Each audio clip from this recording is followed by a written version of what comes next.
बिल्लूपुर गांव में धनीचंद नाम का एक जमींदार रहा करता था। उसके यहाँ पर अभिमन्यु और अर्जुन नाम के दो व्यक्ति नौकरी करते थे।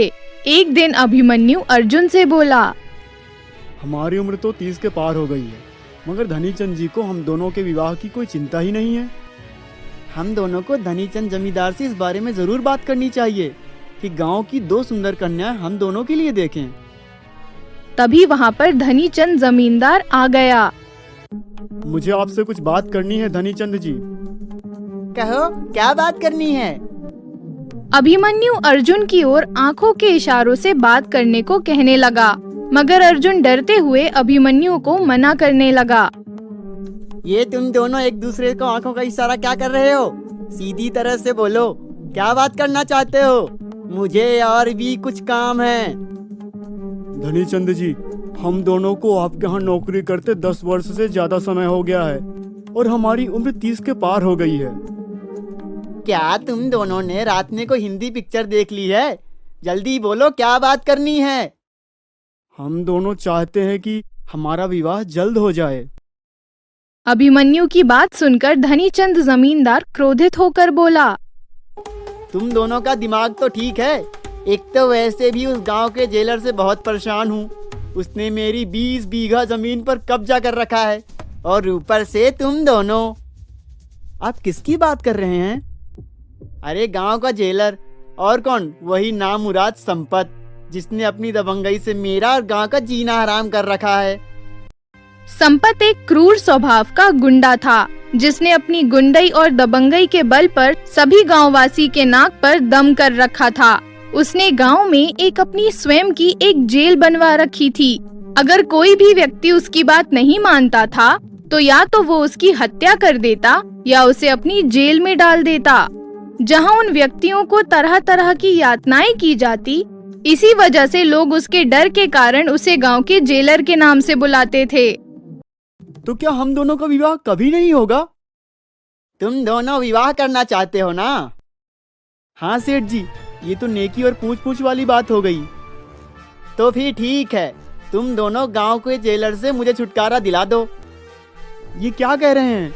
आप अच्छी तरह से जानते हैं कि वो कितना क्रूर स्वभाव का व्यक्ति है।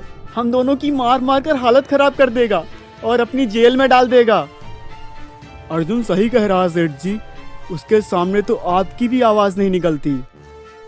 तो फिर ठीक है, तुम दोनों जीवन भर कुमारे बैठे रहो और अपने विवाह का सपना देखना छोड़ दो, क्योंकि संपत ने आज मुझे धमकी दी है कि वो मेरी जमीन पर कब्जा करके रहेगा और मैं अपनी पुश्तैनी जमीन बचाने जा रहा हूँ, क्योंकि उस जमीन पर गांव के बहुत से लोग खेती करते हैं। सैकड़ों लोगों का चूल्हा जलता है। अगर वो संपत अपने नापाक मंसूबे में कामयाब हो गया तो बहुत लोग भूखे मर जाएंगे। मैंने तुम दोनों को बरसों से बैठाकर खिलाया है। अगर तुम दोनों अपनी वफादारी का नमक अदा करना चाहते हो तो मेरी मदद के लिए आ जाना। इतना बोलकर धनीचंद जमींदार वहाँ से चला गया। उसके जाने के बाद अर्जुन अभिमन्यु से बोला, हम दोनों को धनीचंद जी की मदद करनी चाहिए। सही कह रहे हो तुम। कुछ ही देर में अर्जुन और अभिमन्यु धनीचंद जमींदार के खेत में पहुंच गए, जहां पर संपत गुंडों के साथ धनीचंद जमींदार को धमकी दे रहा था। अभिमन्यु क्रोधित होते हुए संपत की ओर देखकर बोला, बस बहुत हो गया संपत, तुम्हें कोई अधिकार नहीं कि तुम किसी की जमीन पर ऐसे ही अपना अधिकार जमा लो। आखिर देश में कानून नाम की भी कोई चीज होती है।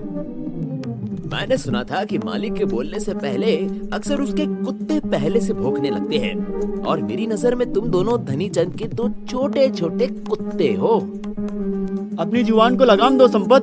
हम दोनों की नजरों में तुम्हारी क्या औकात है? अगर वो हमने सबके सामने बता दी तो तुम्हारे इन गुंडों के सामने बेइज्जती हो जाएगी। बस बहुत हो गया, इसके आगे तुम दोनों एक शब्द मत कहना।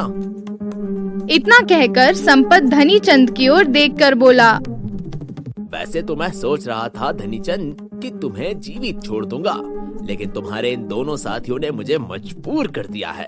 अब अगर मैंने तुम्हें जीवित छोड़ दिया तो इस गांव में मेरा डर और खौफ समाप्त हो जाएगा। इतना कहकर संपत ने पिस्तौल निकाल ली और धनीचंद जमींदार के ऊपर चला दी। धनीचंद जमींदार की वहीं पर तड़प तड़प कर मौत हो गई। अर्जुन और अभिमन्यु हक्का बक्का धनीचंद की लाश को देखने लगे। उन दोनों को बिल्कुल भी उम्मीद नहीं थी कि संपत अचानक धनीचंद जमींदार के ऊपर वार कर देगा। अर्जुन और अभिमन्यु की आंखों से आंसू बहने लगे।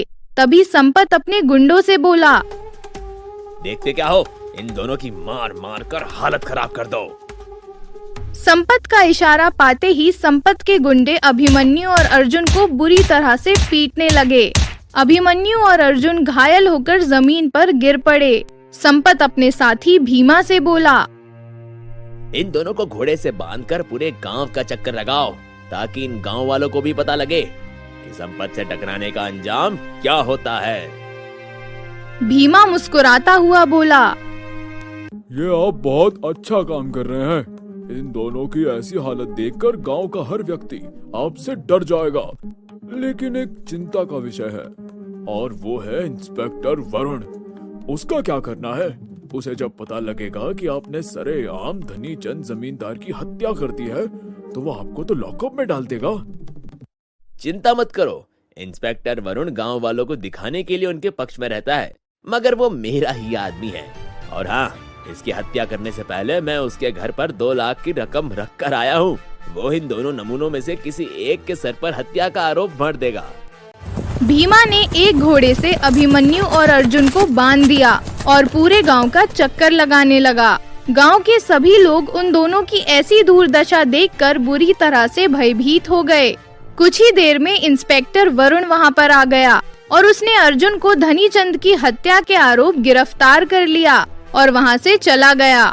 संपत मुस्कुराता हुआ अब अभिमन्यु की ओर देखकर बोला, शुक्र मना कि तुझे अपनी जेल में नहीं डाल रहा और तुझे जिंदा छोड़ रहा हूँ। दोबारा इस गांव में मत दिखना और जिंदगी भर याद रखना कि तुमने मुझसे टकराने की एक बार जरूरत की थी और तुम्हारा अंजाम क्या हुआ था। संपत के गुंडों ने अभिमन्यु को एक जंगल में फेंक दिया। अभिमन्यु घायल अवस्था में 2 दिन तक बेहोश जंगल में पड़ा रहा। एक दिन उस जंगल में एक बूढ़ी स्त्री का गुजर हुआ कि तभी उसकी नजर बेहोश अभिमन्यु पर पड़ी। वो बूढ़ी स्त्री अभिमन्यु को अपने घर पर ले गई। उसका घर जंगल में ही बना हुआ था। उस बूढ़ी स्त्री ने अभिमन्यु का घर पर ही इलाज करना शुरू कर दिया। अभिमन्यु को सही होने में 2 महीने का समय लग गया। आपका बहुत बहुत धन्यवाद। आपने मेरी बिल्कुल माँ जैसी सेवा की है।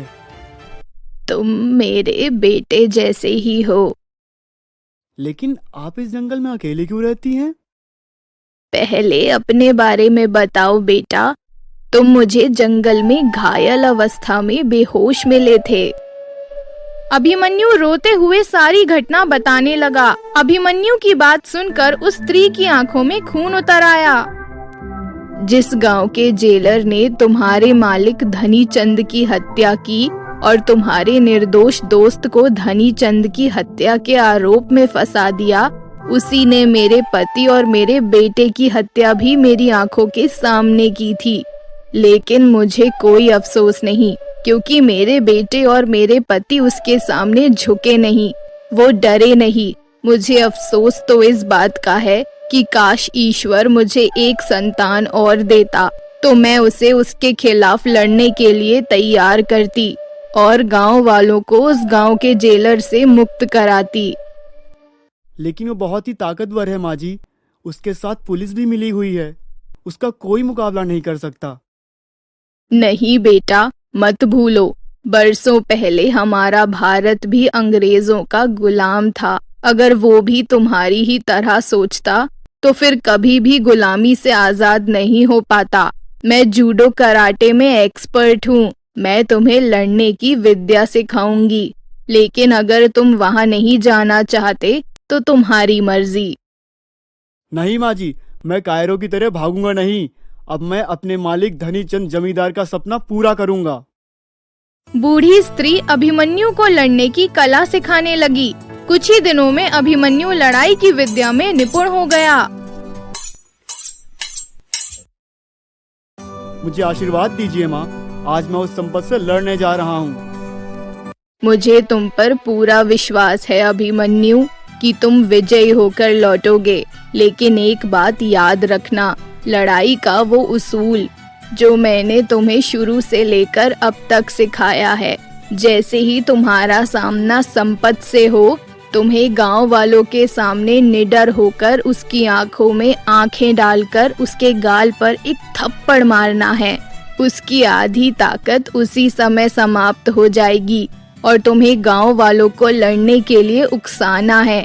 एक बार अगर गांव वालों के दिल में गांव के जेलर का डर समाप्त हो गया तो उसका किस्सा वहीं समाप्त हो जाएगा।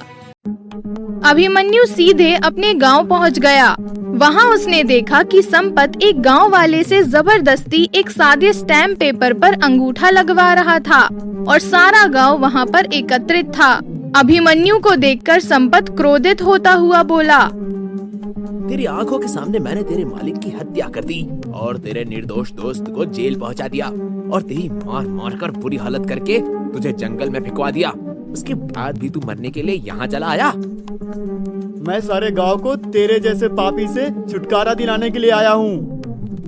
गांव के लोग मुझे गांव के जेलर के नाम से बुलाते हैं और मेरी जेल में कैदियों के साथ क्या सलूक किया जाता है तुझे उसका अंदाजा भी नहीं है।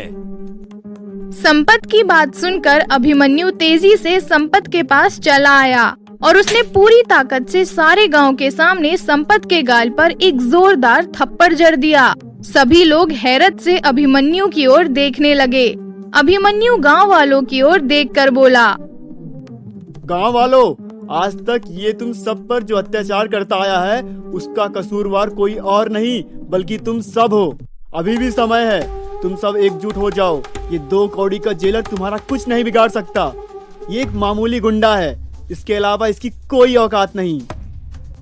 अभिमन्यु की बात सुनकर गांव वालों का हौसला बढ़ गया।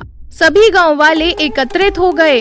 गांव वालों को एकत्रित होते देख संपत और उसके साथियों के पसीने छूट गए।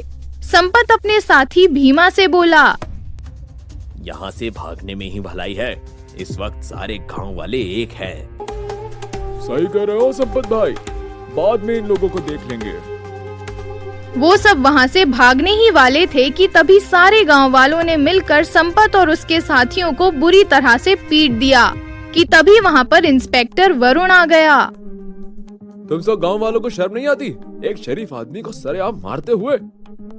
इंस्पेक्टर वरुण ने ये कहा ही था कि तभी एक पुलिस जीप वहां आकर रुक गई। उस जीप के अंदर से एक पुलिस अधिकारी उतरकर इंस्पेक्टर वरुण के सामने आ गया। वो अधिकारी कोई और नहीं बल्कि एसएसपी था। मुझे तुम्हारी कंप्लेंट बहुत टाइम से मिल रही थी इंस्पेक्टर वरुण। मैं काफी देर से इस नजारे को देख रहा था। तुम संपत और उसके गुंडों को गिरफ्तार करने के बजाय सारे गांव वालों को ही धमकी दे रहे थे। मैं तुम्हें अभी और इसी वक्त सस्पेंड करता हूँ और साथ ही साथ तुम्हें गिरफ्तार भी। एसएसपी ने संपत और उसके सभी गुंडों को गिरफ्तार करके जेल भेज दिया। मुझे तुम पर गर्व है अभिमन्यु। मैं तुम्हारे दोस्त अर्जुन को जल्द से जल्द रिहा कर दूंगा। उस दिन के बाद से गांव के जेलर से गांव के लोगों को मुक्ति मिली और जेलर की जेल तोड़ दी गई और गांव के सभी लोग मुक्त हो गए। अभिमन्यु विजयी होकर उस बूढ़ी औरत के पास लौटा। कुछ समय बाद अर्जुन और अभिमन्यु उसी बूढ़ी औरत के साथ रहने लगे।